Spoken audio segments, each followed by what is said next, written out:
নমস্কার। খোলা জানালার একটি নতুন পর্বে আপনাদের স্বাগত। আশা করি সবাই ভালো আছেন। ফেব্রুয়ারি মাসের আজ রবিবারের সকালটা একটু অন্যরকম। কাল ছেলের অঙ্ক পরীক্ষা, সে বাবার কাছে অঙ্ক করছে, আর আমি সকাল সকাল হাতের কাজগুলো সেরে নিয়ে ভাবলাম একটু মি টাইম কাটাবো। আর কি সেই মি টাইম, এক কাপ গরম কফি হাতে নিয়ে একটু খবরের কাগজগুলো উল্টে পাল্টে দেখা।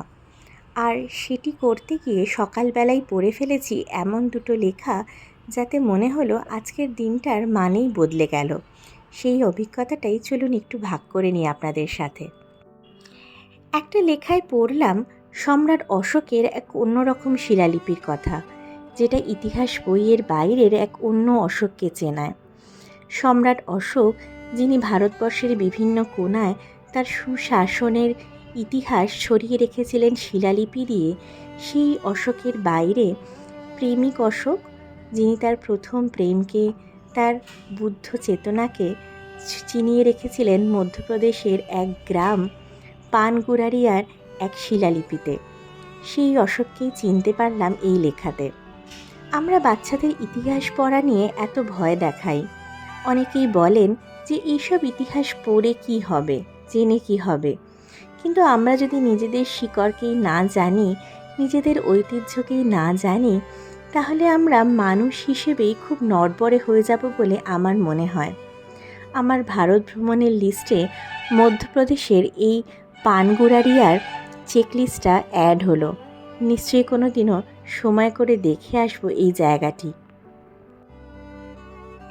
আরেকটি লেখায় জানলাম রাশিয়ার একজন মানুষের কথা, অ্যালেক্সেই নাভালিনি, যিনি সর্বশক্তিমান রাষ্ট্রযন্ত্রের বিরুদ্ধে দাঁড়িয়ে কথা বলার সাহস দেখিয়েছিলেন। প্রাণের ভয় না দেখিয়ে, দেশত্যাগ না করে সত্যিকে সত্যি কথা বলার সাহস দেখিয়েছিলেন। তার মৃত্যু রহস্য অজানা। যেমন হয়তো কোনোদিনও আমরা জানতে পারবো না একটি সতেজ প্রাণকে শহরের একটি নামী হাসপাতালে কারা কী কারণে হত্যা করেছিল। কিন্তু আমাদের প্রতিবাদটাও কি ব্যর্থ হলো? হ্যাঁ, সবাই ব্যস্ত হয়ে পড়লাম নিজেদের কাজে, কারণ জীবন তো থেমে থাকে না। কিন্তু প্রতিবাদটা তো সত্যি ছিল। সত্যিকে সত্যি কথা বলার সাহসটা তো একদিনের জন্য হলেও দেখাতে পেরেছিলাম। এই সাহসটুকু অর্জন না করতে পারলে মানুষ হিসেবে জন্মানোর কোনো দায় নেই।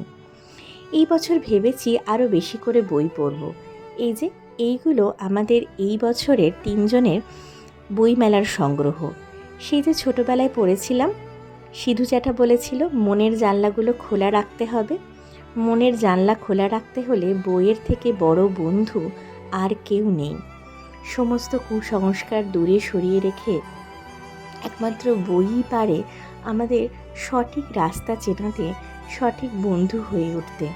তাই আসুন না একটু বেশি করে বই পড়ি, মনের জানলাকে খুলে রেখে আরও বেশি আলো বাতাস আসতে দিই। ভালো থাকবেন সকলে। আজ আসি।